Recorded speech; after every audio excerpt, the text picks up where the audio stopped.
Hello, and welcome to the Diverse Bookshelf with me, Samia Aziz. On this show, I interview incredible authors doing a deep dive into important themes and issues while talking all things books. On today's show, I'm speaking with powerful storyteller and writer Etaf Rum. Etaf has written two powerful novels, A Woman is No Man, and most recently, Evil Eye. Her work is an intricate look into the lives of immigrant Palestinian families, and especially women, dealing with serious themes of intergenerational trauma, identity, mental health, belonging, family, motherhood, and so much more. Her work has connected with readers all over the world, evoking deep emotion and shedding light on the traumas held and lived with every single day of one of the world's most persecuted communities, Palestine. I'm so glad she's my guest today. The daughter of Palestinian immigrants, Etaf Rum was born and raised in Brooklyn, New York. She has a Master's of Arts in American and British Literature, as well as undergraduate degrees in philosophy and English composition, and teaches undergraduate courses in North Carolina, where she currently lives with her two children.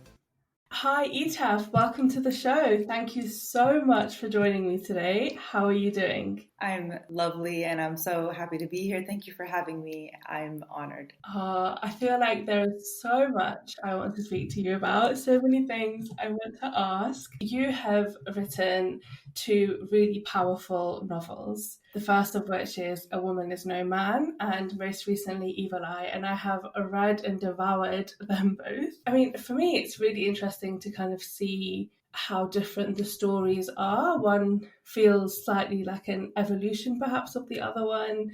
It could almost be a story of a different family 10 or 15 years apart because it feels quite markedly different. But before we get into your books, I want to know a little bit about your writing journey, because I know 2019, I think it was when A Woman is No Man came out, which was your first novel.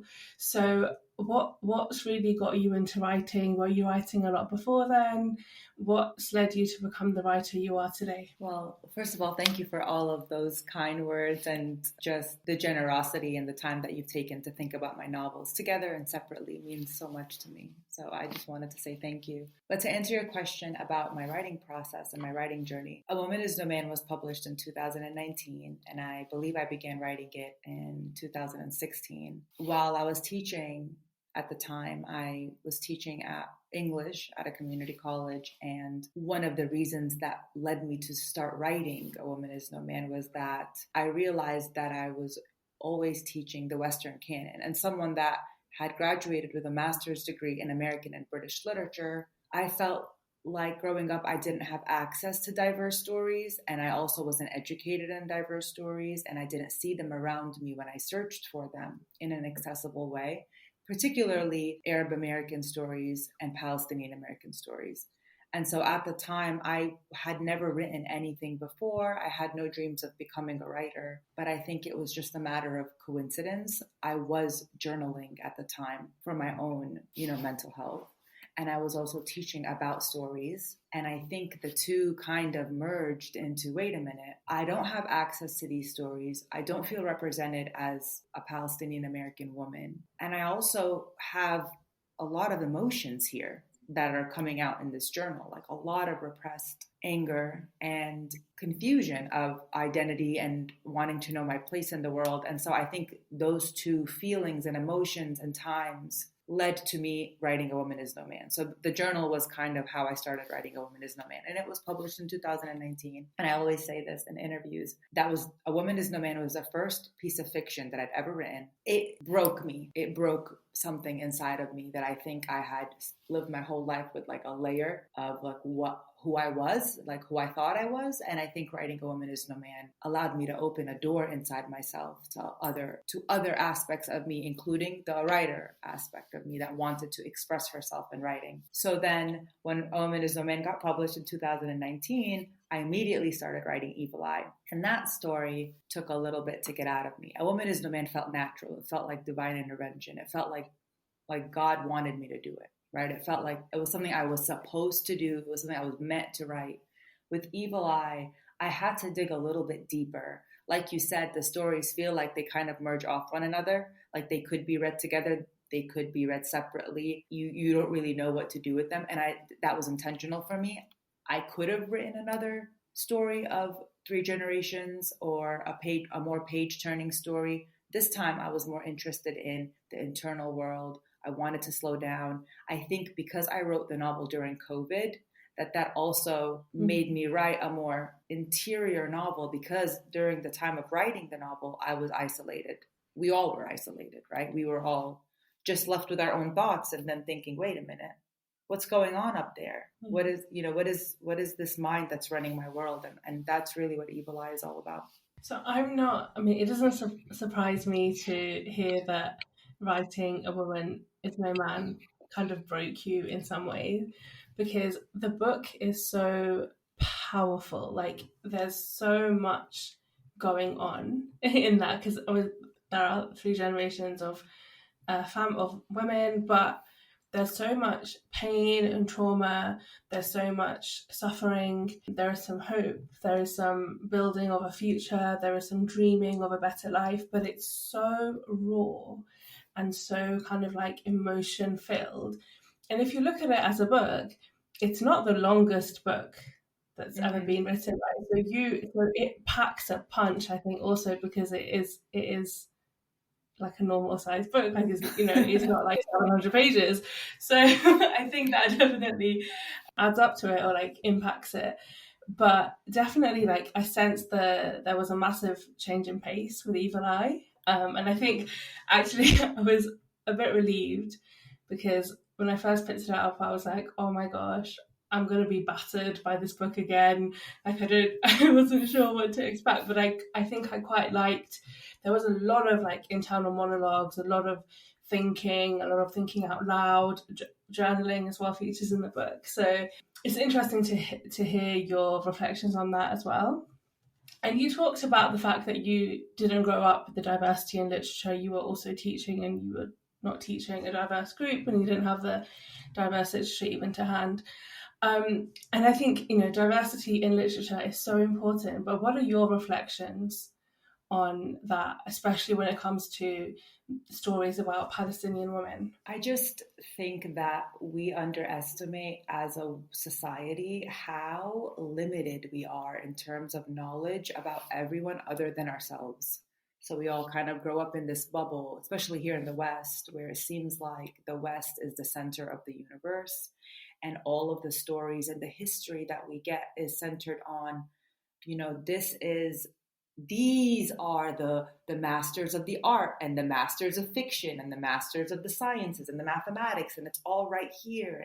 And as someone that grew up feeling quite other in an immigrant household, in a non-white household, it automatically creates this distance. So I need to, everything that I know about the world is not me, cannot be found in my communities, in my homes, in my schools. It is outside of me in the Western world. And I never realized how much of an impact that had on me growing up. And then going to school, we're all functioning in society, and we were all fed these messages about who's inferior and who's superior and who holds the power. And we don't ever sit to articulate it until we reach a point in our lives where we realize that we know so little of the world. We only know what we're fed, what we read, what we see on the news, what we see on social media, and all that is cultivated specifically with a certain agenda. So for me, it was really important that since I had the privilege of being born in this country, and I had the privilege of parents who taught me and educated me, and then I went on to educate myself, that I use this platform to talk about the other people in the world that are going through their own traumas, not just to like enlighten the Western world or to even give voice to people in my community, because certainly I wanted to do both. But I also feel like trauma needs to be acknowledged. These spaces we need to have space for all religions, ethnicities, races, and colors to flourish and to be, not to be gazed upon, not to be studied and pitied and helped, but to just exist, to just be. And I think that's what literature is for. Literature allows us to go into those spaces and to witness those communities. And sometimes we do it with judgment, but really the point of it is to give space to those communities to teach us and to teach themselves by being seen in a. Yeah, I think, you're absolutely right. I think there is so much power in just being able to tell your own story and to not be judged for it. And I think one of the things, as I've reflected on the importance of diversity in literature a lot, especially over the last few years, and I think increasingly when it comes to trauma, when we're telling stories of trauma, we also need to show avenues of betterment and avenues of hope from within the communities themselves. This isn't about, the British Red Cross coming in and saving people, right? This isn't what it's about. It's about the power that communities intrinsically hold, that people and women especially intrinsically hold.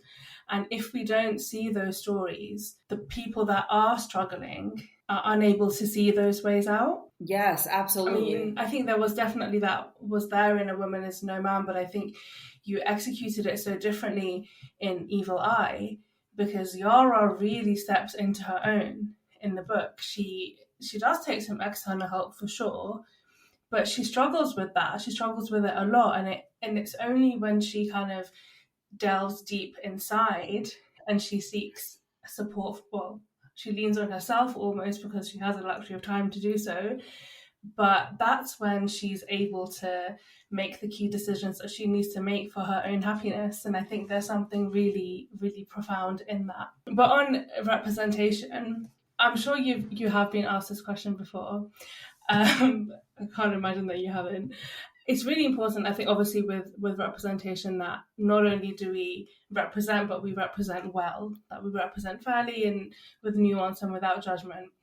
Now, have you ever been concerned about the burden upon you to represent in a certain way? Are you conscious that some of the characters in your stories are maybe slightly more traditional or stereotypical, and what the implications of that could be? Yes, I would say that my biggest block as a writer, the burden of representing us in a nice, palatable, non-stereotypical, discriminating way.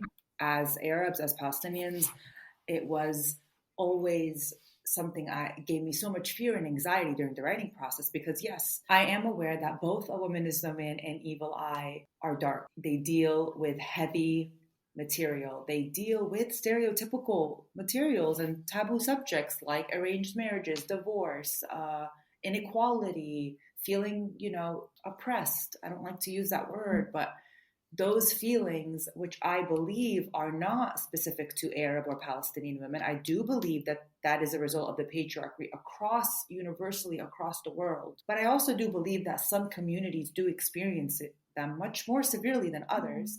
And I just so happen to be interested in those stories. The reason why I'm interested in them is because that's the world that I come from. So that's the world that I want to write about. Those are the women that I want to represent and give a voice to and possibly give hope to. But you're right. Are there moments where I have to kind of step back from the writing process and think, wow, most of the men that I write about are shitty. Are people going to think that all Palestinian men are shitty? Or even though, just to be fair, both of my novels deal with one family. Both of my novels are about one family. It's not like I'm writing about all Palestinians in my novel, and I have examples even in both novels of other families that don't abide by these rules. Just for like an example for other readers, like, hey, in this community, there are other women that don't agree with this, or in this community, there are other healthy marriages that don't look like this. But I don't want to talk about those marriages because I don't have anything to say about them. We write because we have something to say. And for me, it's the dark spaces that I've lived my whole entire life. And it's the dark spaces that inspire me to want to write. So I also want to say that I think it's extremely unfair to burden artists and writers, especially marginalized people from marginalized communities that are stepping up to write about their communities. It's so unfair to burden them with representation because we don't do that to white artists. We do not tell white artists, oh, wow, you wrote about a murderer? Or like, wow, all of your stories are like horror stories. Is it so horrific to be white? We don't do that, because when we enter bookshelves and libraries and spaces, we see the diversity of the Western and white experience all around us. So we don't question it. We don't stereotype it. We don't judge it.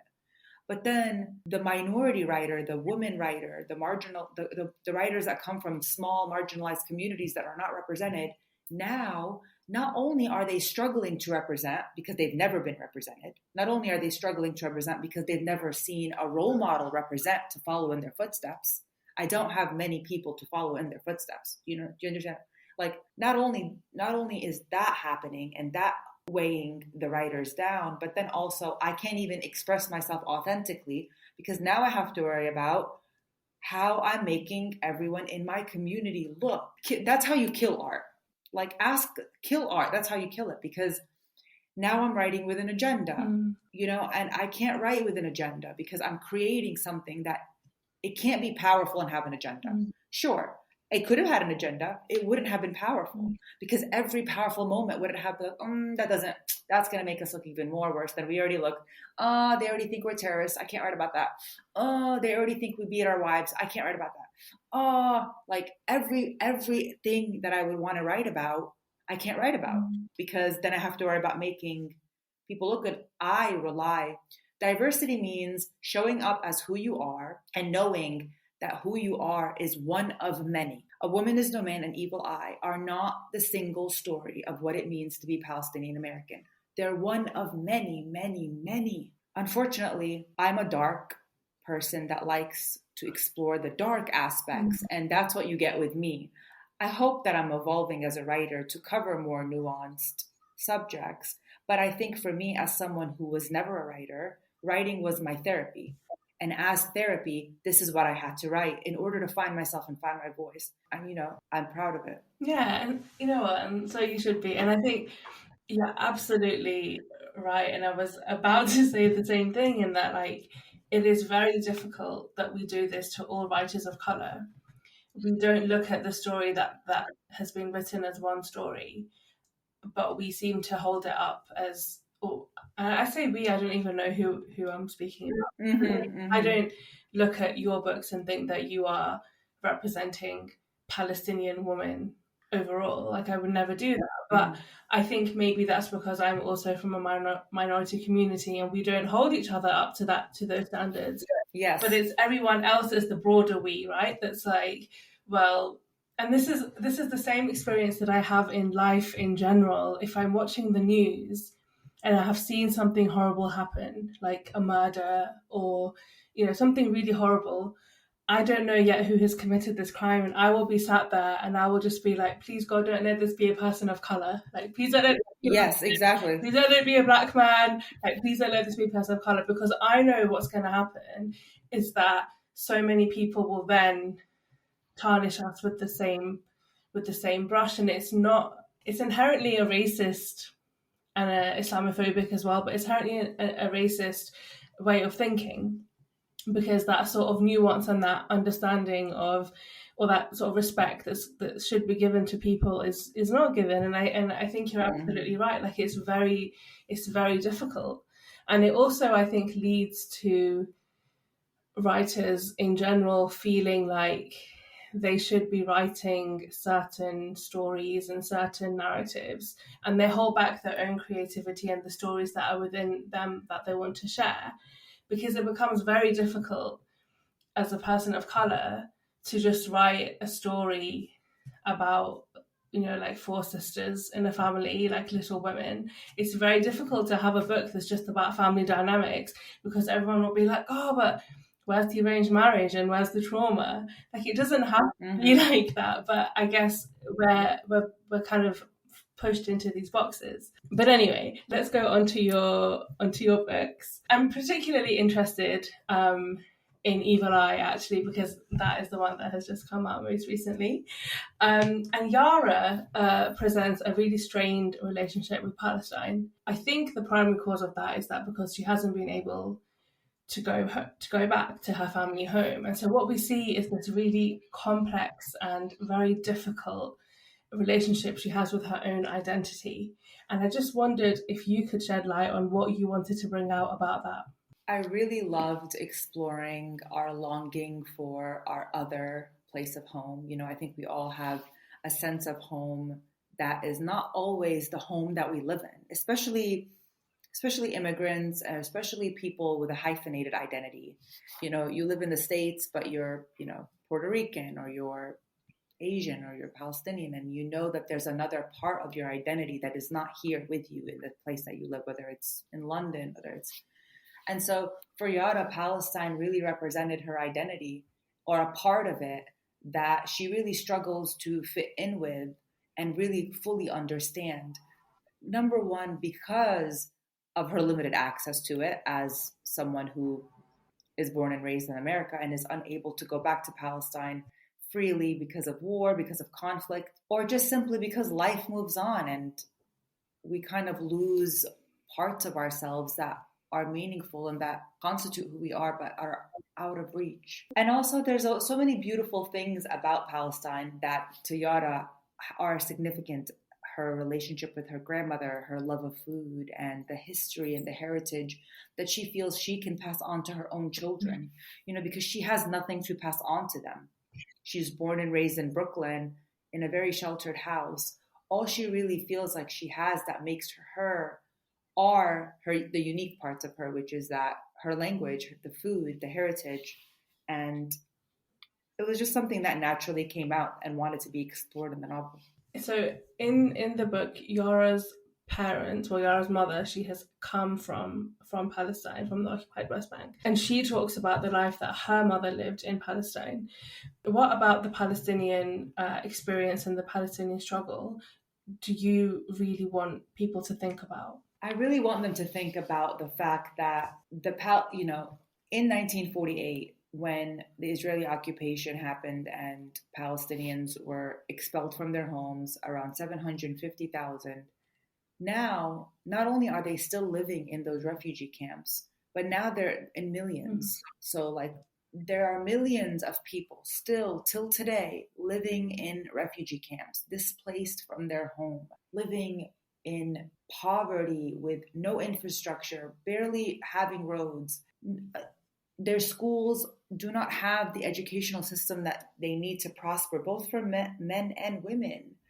It's just I think that we are so bombarded by the news of what, we're pro-Israeli because we live in America, so we're automatically pro-Israeli, right? As Americans, at least that's the vibe that I get. And we just dismiss that these things are happening in another part of the world and that these traumas, we're so easy to stereotype people, but we don't even take the exact same time to think about, wow, why is that person like that? Let's go back to their history. They don't even have a home. They don't even have clean water. They're coming to this country because they have nothing. And then they come here and they have to assimilate. So I feel like the Palestinians in general are the most abused and the most tortured, or one of the most abused and tortured people on this earth today, whose trauma has not been acknowledged. And I think that my hope is that with my work, I shed more light on the Palestinian experience and connect it to the darkness that we sometimes see in our communities, that it's directly correlated to the traumas of their past. It's directly correlated, but we're not willing to look because we don't have access to that history because it's been messed with. Yeah, absolutely. And this sort of leads really well onto, I want to talk a little bit about intergenerational trauma, which is what I think you were getting at just now, that the reason why our communities are still struggling today is because of not being able to find resolution or healing or being able to process so much of the trauma that's come before. And I think this is a very common experience for a lot of communities around the world, a lot of refugee communities or migrant communities, where they haven't had the space to really understand what has actually happened. And I think part of that is about survival, is that when you're in the heart of something traumatic, you're just focusing on surviving. But you write actually in the prologue of the book about sometimes how words are not enough to communicate. And I found it so interesting because part of the reason why I feel like so much trauma is unresolved is because we haven't had the words, we haven't had the space to talk about it, but we haven't had the terminology or the language as well. And I just wondered what your thoughts were on intergenerational trauma and what we can do about it. Yes, it's such a beautiful and question that is really like too big for even one podcast. But to really get to the gist of it, so I'm going to answer this question with the lens of the novel in mind. So Evil Eye, we're following Yara, who is a daughter of Palestinian immigrants, who is living her life in survival mode, right? She's just on autopilot. She's a mother. She's a artist, a graphic designer at a local college. She's a wife.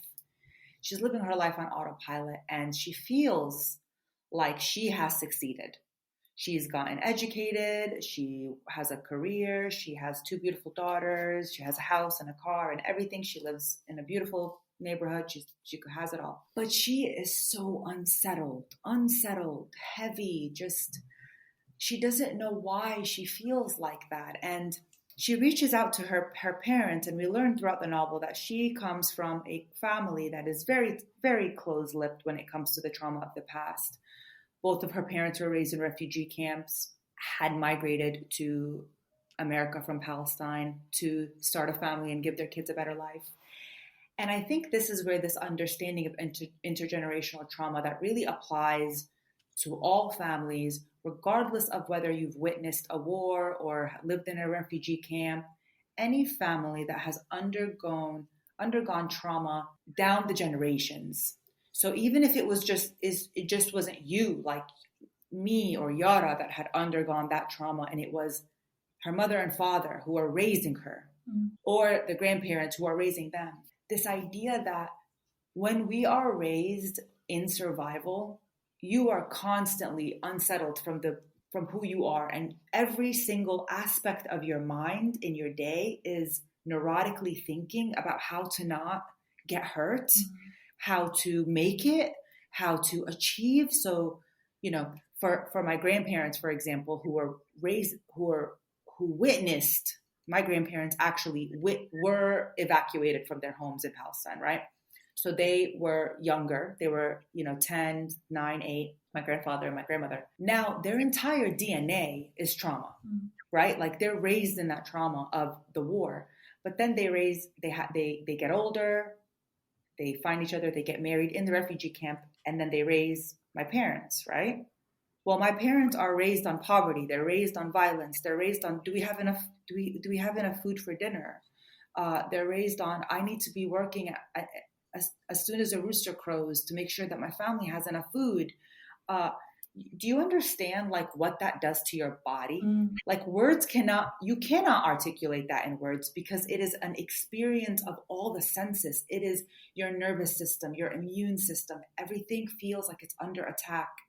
You can take those people and you can put them in a heaven on earth, and their body and their mind will still work as if it's living under threat because it doesn't know any better. So I think Evil Eye to me was trying to capture what that felt like for one woman who was still operating as if she was under attack, and who has to learn how to heal not just her own trauma, but the trauma, the curse that has been passed along the generations. And it's not just unique to Yara and Palestinian Americans. It is unique to all of us to some degree. And what are the limiting beliefs and conditions and narratives that we've been raised on? And do they actually mirror our current life?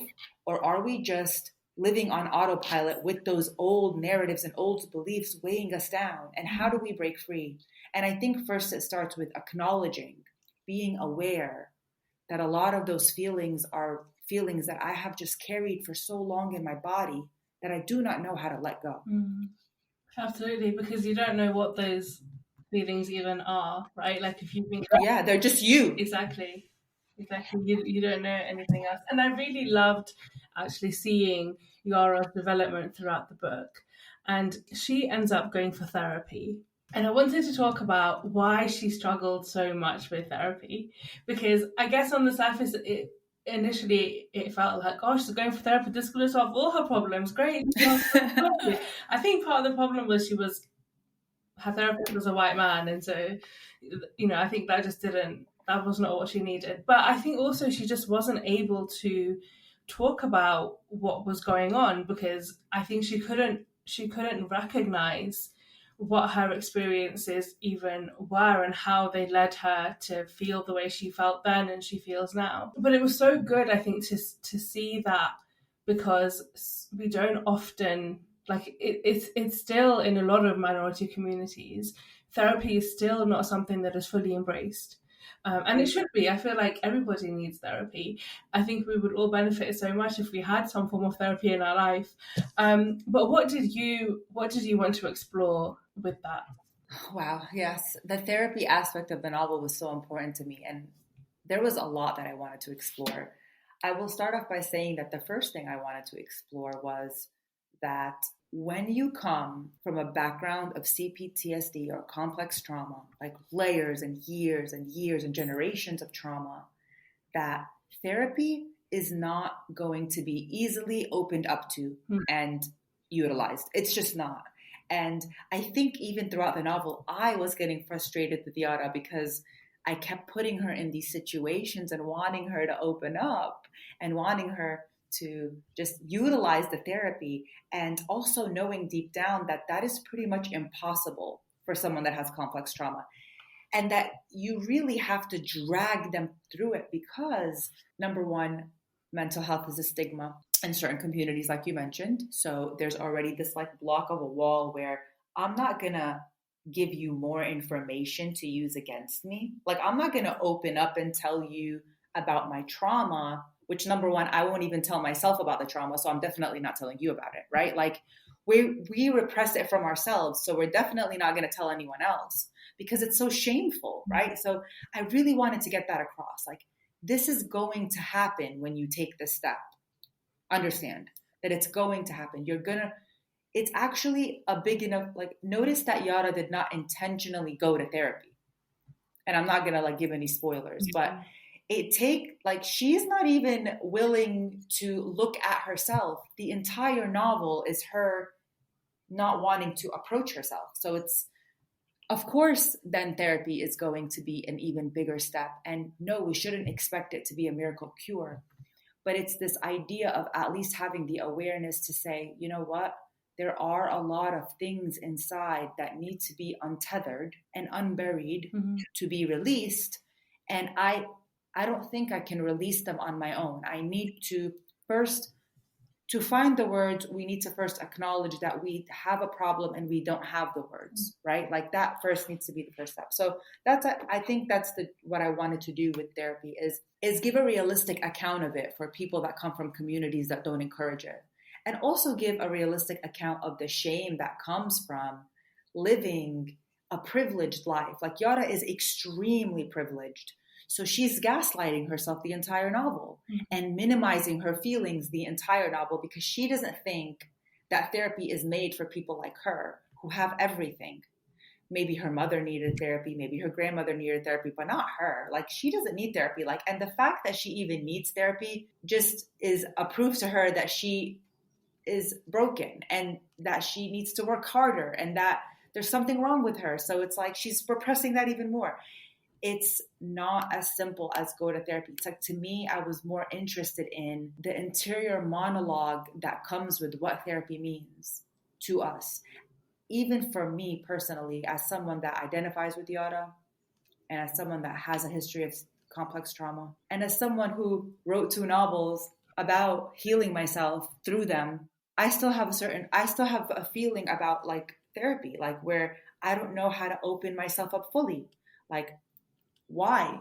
I think that was the interesting question. I hope people that read Yara's story can identify more with her train of thought and give themselves permission to go to those dark spaces, even when it's so confusing and the dark spaces seem like they're not going to help you at all. Just go through the motions for a second. Sit with yourself in that discomfort for a second. that's really what I wanted to get at with the therapy. Absolutely, because I think it was actually quite refreshing and interesting to see that the therapy was almost like niggling away at her, but what it did was it opened her up in the spaces that she needed it to open her up into. It wasn't necessary for Yara in the book to sit in front of the therapist and tell him everything. That wasn't what was necessary. What was important for her was to develop a friendship, which she did, and I love that friendship. She developed a friendship to be able to be more present with her children and to understand where some of those issues were coming from, and then to make a decision with regards to her husband and to really reflect on that. That was what she needed. She didn't need to sit there and have, I've had this massive breakthrough, which is sometimes what we see, especially in like TV and stuff. Like, therapy, just you just turn up one day and you're like, right, I'm ready to say everything that I need to say, and you've got your life in order. And actually, that's not what it was. It gave her the tools, and it opened the different doors that she needed to open in her life. And I really liked that for her. I think it was great. Thank you. So we see a very complex relationship between Yara and her mother. And there were parts in that I actually found really difficult to read, especially, how do I say it without giving away too much? There was a time in the book where, on reflection, Yara realized that she held a very harmful, potentially dangerous view of her own mother, thinking that she wasn't good and she was deserving of any that was coming into her life. And that was really difficult because she was a child at the time. And so you can't hold a child to account for something like that, when often what you believe and what you do as a child is a result of everything around you and everything that you've grown up in, and everything that you've been taught. What did you really want to bring out with the mother-daughter relationship? Because it was very, very sad, but I also think it was a really important thing to explore.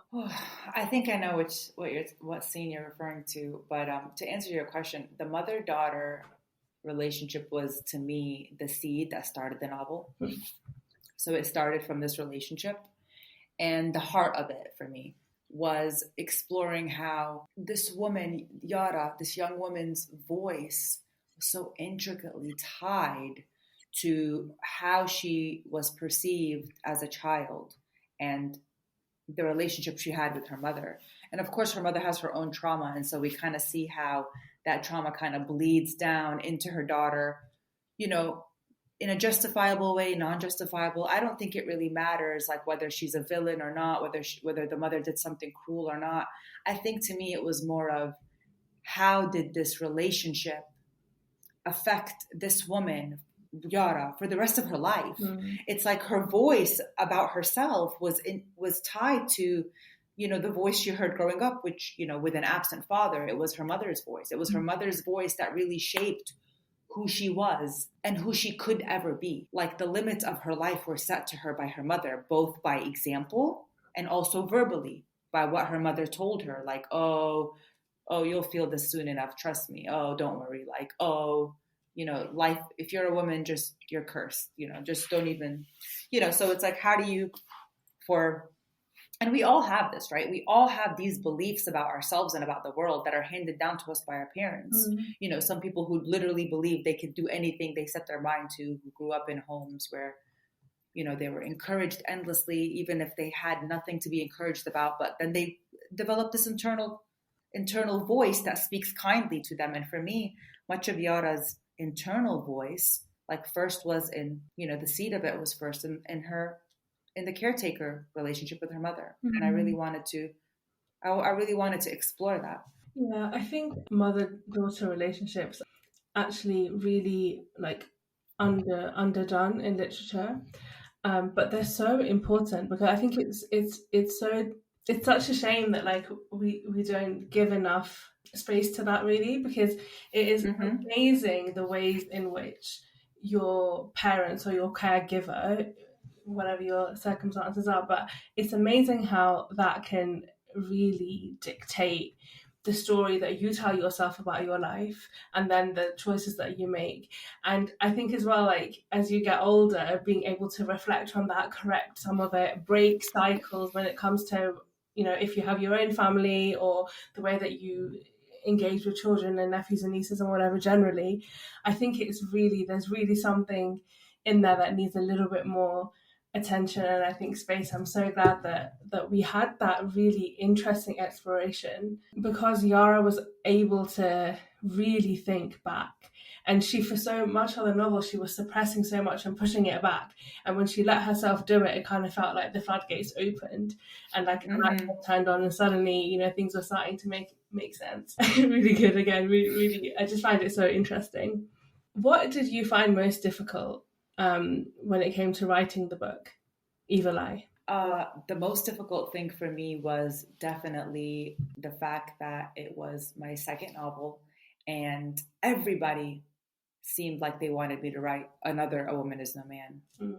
And while, you know, I'm not saying that I'll never write another A Woman Is No Man, I feel like there's space in me for that. For this novel particularly, I wasn't interested in doing that again. Like, I felt like I had already done that. Like, I had just done that, right? Like, I had just turned in my novel and started a new one. I didn't want to write the same thing again, right? Like, I didn't want to write another page turning, like, even though it was powerful, but to me, it was faster, and it was just, I remember writing A Woman Is No Man, and it was so many things, and it was plot points and trying to get the suspense, but also getting into all the things that I want to talk about, which I did, right? So it's like, I didn't want to do it again because I just did it. To me, I was interested in the small interior spaces, the smaller, I wanted a smaller novel. I wanted it to be just on one woman, and I wanted it to be about how the past affects the present, because I felt like that was the subject that I was so interested in when I finished the novel. It's like, all right, I just finished A Woman Is No Man. And then I was like, how did I write that? And then I automatically thought I wrote that because my entire life experiences led me to write A Woman Is No Man. There was no research. It was my past led me to write A Woman Is No Man. And so how else is my past affecting me? Is it affecting my view of the world? Is it affecting my parenting? I mean, it can't, like, you know, we see Dea and A Woman Is No Man go off to college, and then what happens to her after that? She's just this healed person, you know? So to me, it was writing Evil Eye. The hardest part was to stay in those spaces that still needed healing, those spaces that, you know, we think we've succeeded because we went to college and we got married and we escaped our parents. But wait a minute. What about that space? And it was hard for me to stay in that space because that space was emotionally difficult. And it required me to do my own inner work to be able to explore it in these characters. And it was draining, honestly.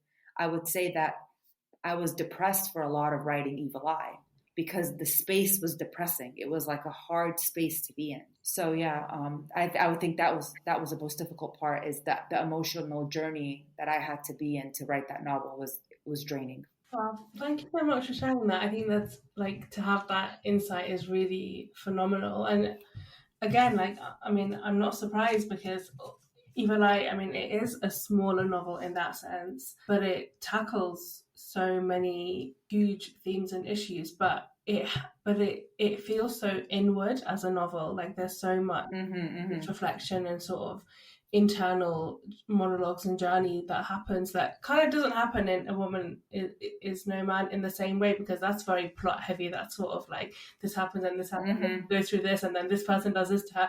But with Evil Eye, the plot itself is very small.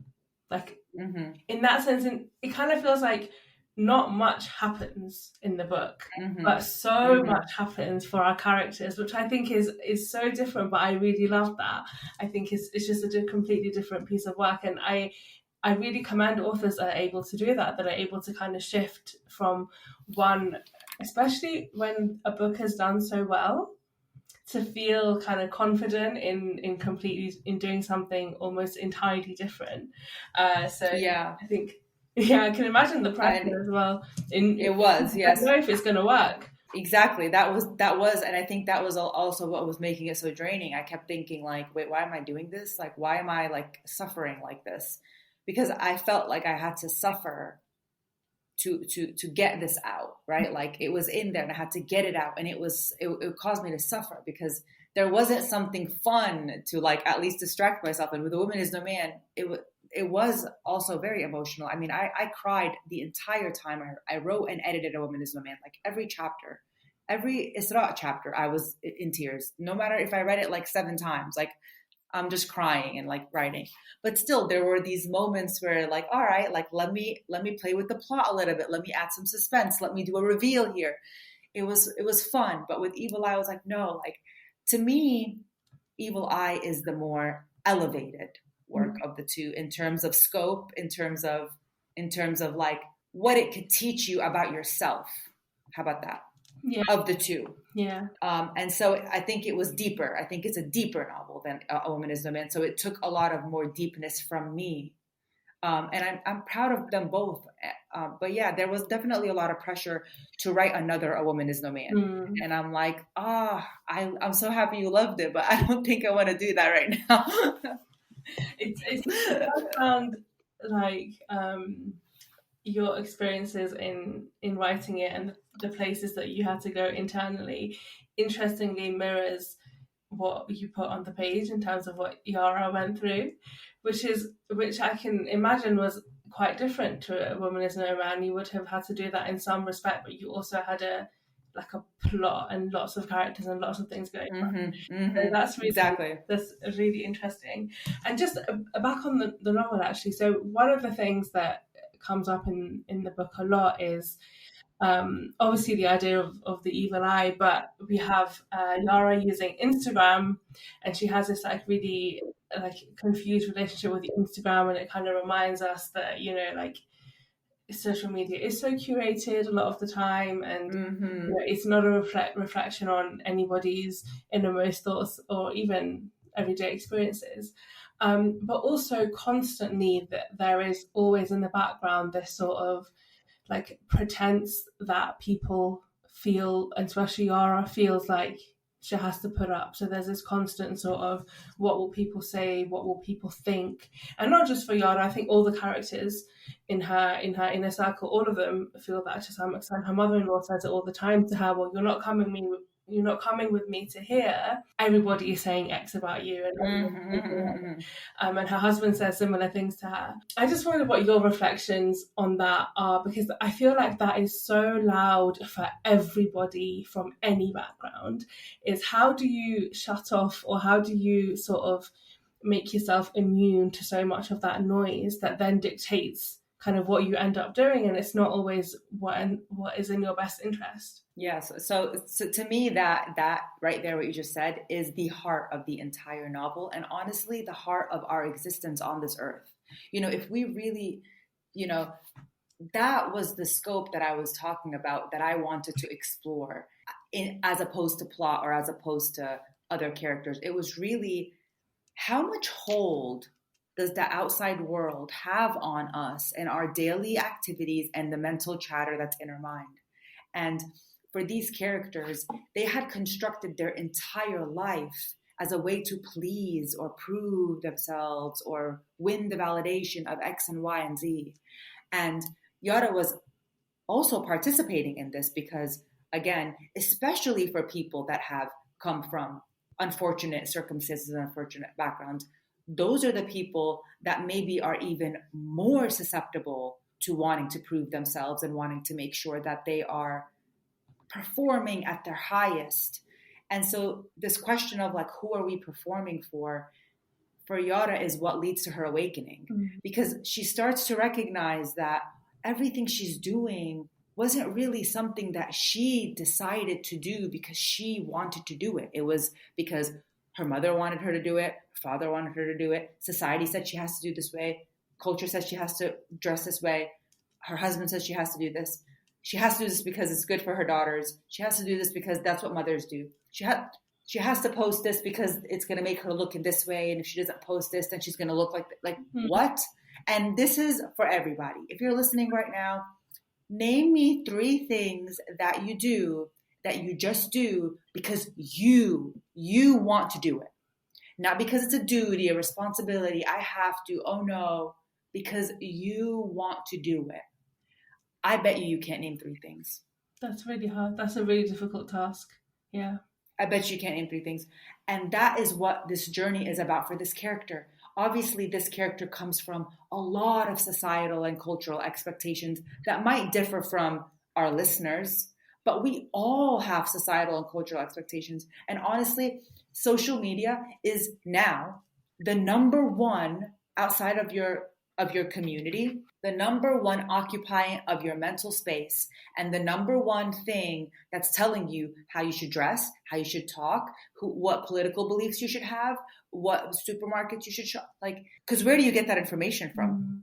Think about it. If you don't have social media, and then you don't watch the news, and you don't watch TV, you don't listen to what your parents say, then who are you listening to, right? Like, where are you getting these societal expectations?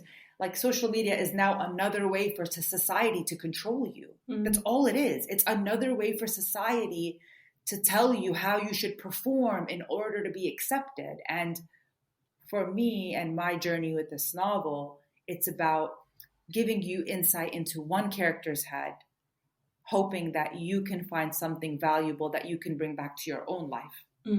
Absolutely. And I do believe that readers will resonate with that they will take something away from it in that way, because I think it's so, it felt almost like having a mirror held up, right? Because when she was doing certain things with like deciding which picture to post, and the interesting thing also when she was having like an entire day or having an outing and then thinking at the time, oh, this is the picture that I'm going to upload onto Instagram. And I was like, oh my gosh, I do that too. So it's very, very strange. I know we don't have too much longer, so I just have a couple of final questions.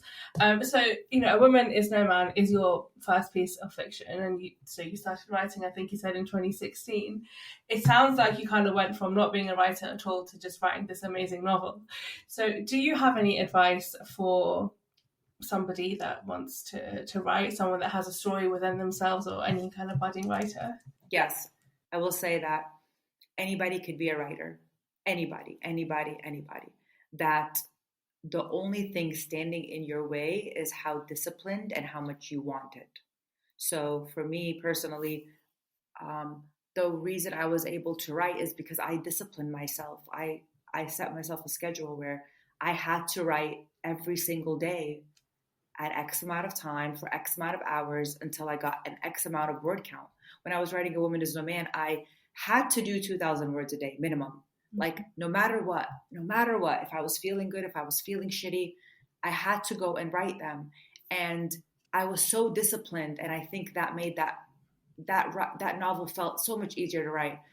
I wasn't as disciplined with Evil Eye as I should have been, but because of COVID, my kids are home from school, and I felt it tremendously. So I will say my number one piece of advice to anybody that wants to write is, number one, believe that you have a story worth telling. Believe it. Who cares what anyone says? It doesn't matter. It doesn't matter if you've never written anything before. Believe it. I believed the novel into existence. I'm telling you, like, I believed it into existence. And when I believed it every single morning. I woke up believing it. I sat down on my computer believing it. I wrote believing it. I reread the chapters believing it. I edited the chapters believing it. I sent it to an agent believing it. Action. How do you want to be a better writer? Action. Believe and then take action. Discipline yourself to write no matter what, every single day. And don't give up. I can't stress this enough. If you don't give up, you're going to be a writer. That's it. Like, there's no formula. Like, if you don't give up, you're going to have your book published, because why wouldn't you? Because we have this most beautiful, intelligent mind that God gave us. And we could spend that time scrolling on Instagram, or we could spend that time worrying about how much of a failure we are. We haven't accomplished anything. Or we could take that same brilliant, beautiful mind and create something. That's it. You have it in you. Like, everything outside of us right now in this society is only there to make us feel powerless, scatterbrained, anxious, and like things aren't within us, within our control. But no, it is within your control. You you believe that you can do it and you will do it. I promise you you will do it. That's very, very inspiring. And just to end on, you have already mentioned this a few times with regards to different things, but what is your biggest hope for Evil Eye in terms of what readers will take away? My biggest hope for Evil Eye is that it finds itself to the women and the men that need it to read it. It finds itself to the people that need it, the people that will see themselves in it, and it sends every single person that reads it on a journey inside themselves, hopefully awakening them to a better version of themselves that's more aware and acting more in alignment with their true beliefs and not the beliefs that have been given to them since birth. That's my wish for this novel. That's really beautiful, and I completely support your sentiment. I really hope that everyone that needs this book finds this book. Thank you so much, Etaf, for your time today. It's been such a pleasure speaking to you. Thank you so much, Samia, for having me. I love you. You have such a beautiful personality, and I will be back here anytime you call me. I will be back here to talk to you. Oh my gosh, yes, definitely. Awesome. Thank you so much to Etaf for such a moving and deep and insightful conversation. I took so much away from it, and I really hope that all who are listening did too. If you enjoy the podcast, please follow the Diverse Bookshelf on your podcast platform of choice and connect with me on social media. I would really appreciate it if you could rate and leave a review, as it helps more people find the show.